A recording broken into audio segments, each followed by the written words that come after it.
In this video, we're going to take a look at how to set up the xpFlock to generate a schooling fish system. Let's jump in and take a look at how it works.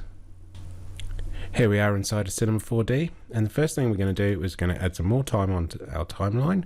So let's set this up to 30 seconds. Next, we want to set up our first emitter. So we're going to go to xParticles, and we're going to add an xp emitter.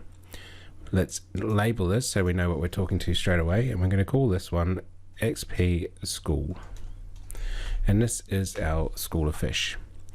Next thing we want to do is go to the emissions tab, and we'll set the radius to have a variation of 2. We're going to keep it at rate, but we want to emit for about 3 seconds, so we'll leave it at the default here. Next, we're going to go to the extended tab. We're going to use rotation, and we're going to set this to tangential. We also want to make sure that our fish don't flip upside down, so we're going to add an up vector, and we're going to set this to positive y.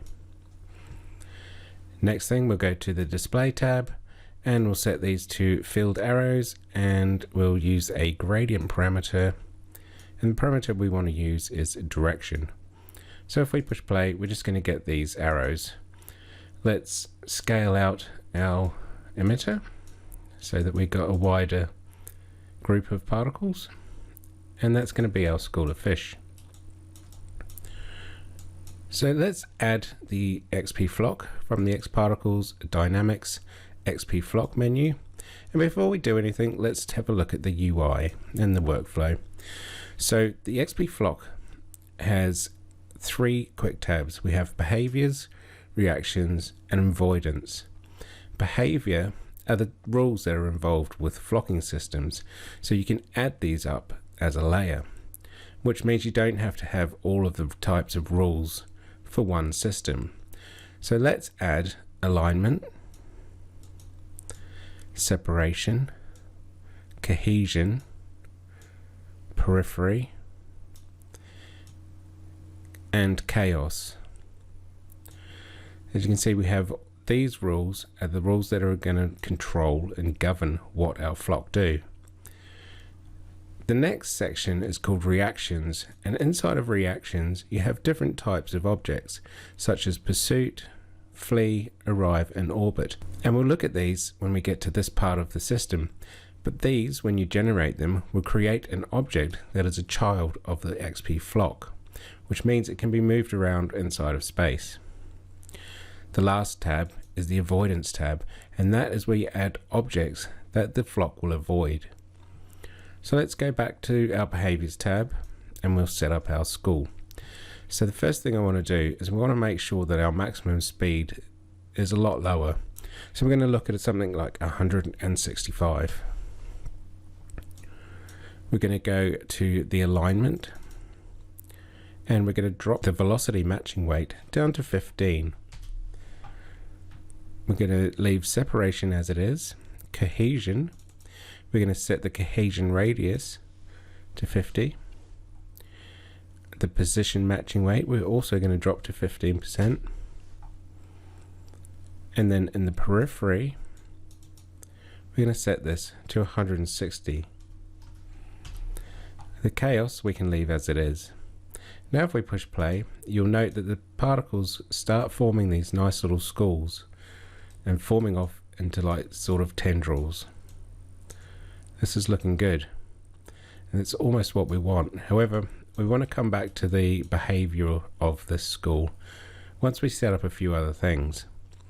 So the next thing we're going to do is we're going to add an object that they orbit. So go to reactions and add an orbit. Select the orbit, and we're going to move this out, and I'm just going to change the display from cross to sphere.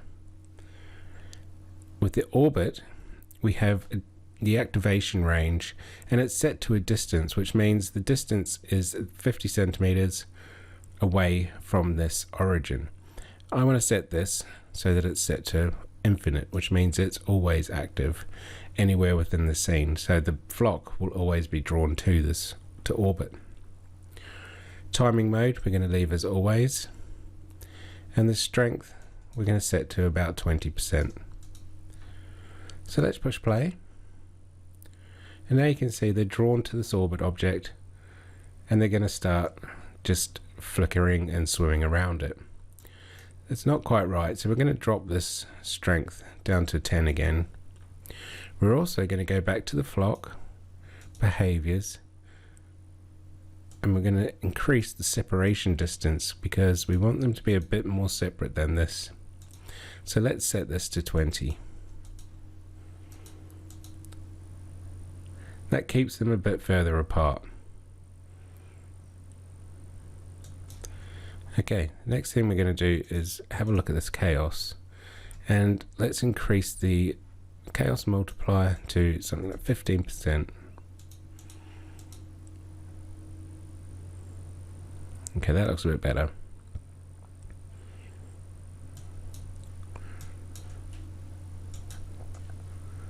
Let's move this orbit slightly off center.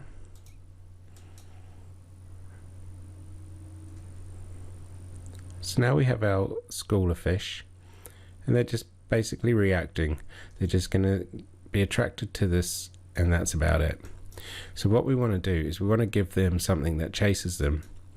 So let's copy our emitter, and we'll call this one sharks.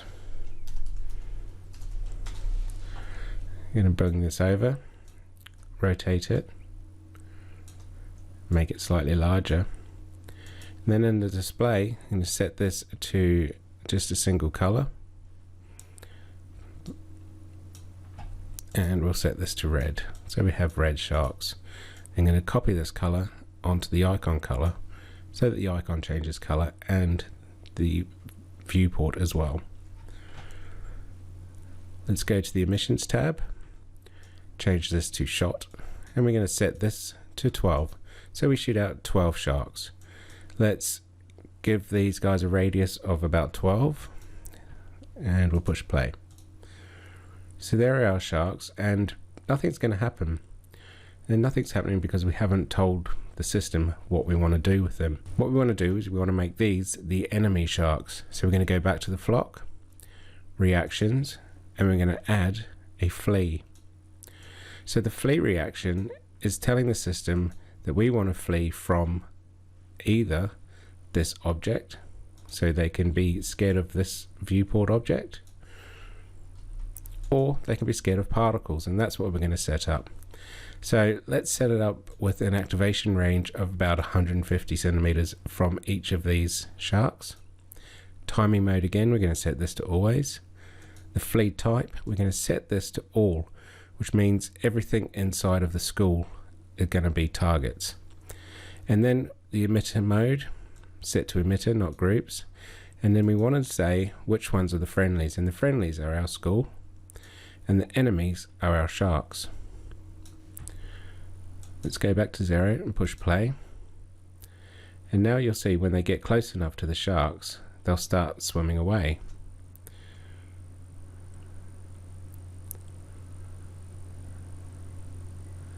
They're still trying to keep a cohesive swarm, and they're still trying to keep around this orbit. The orbit looks like it's too strong, so I'm going to go down to the orbit, and I'm going to drop the reaction weight to about 30%. So it's not as strong.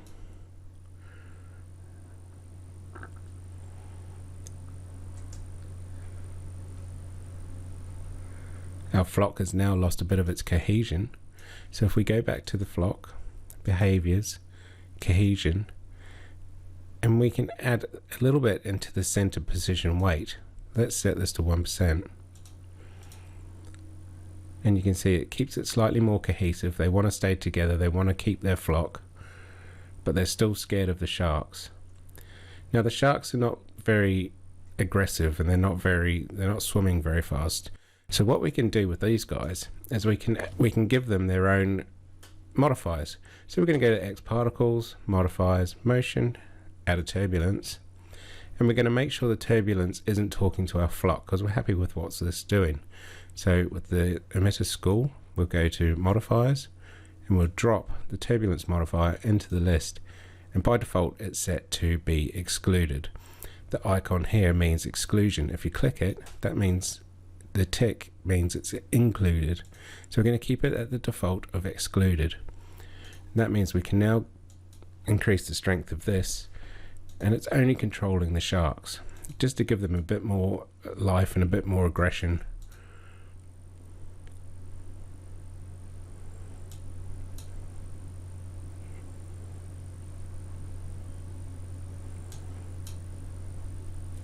Can also give them a bit more speed as well. So let's set this to 250. So they're a bit more lively. Drop this down back to 12.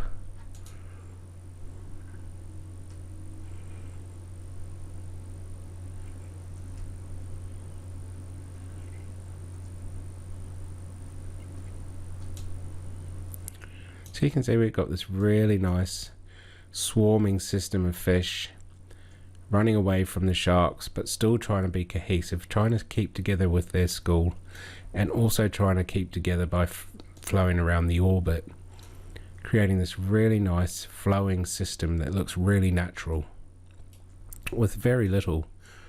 We can go into the flock and we can increase the chaos, can change the cohesion to get even more different looks with this schooling system. But this is the basics of how to set up the xpFlock.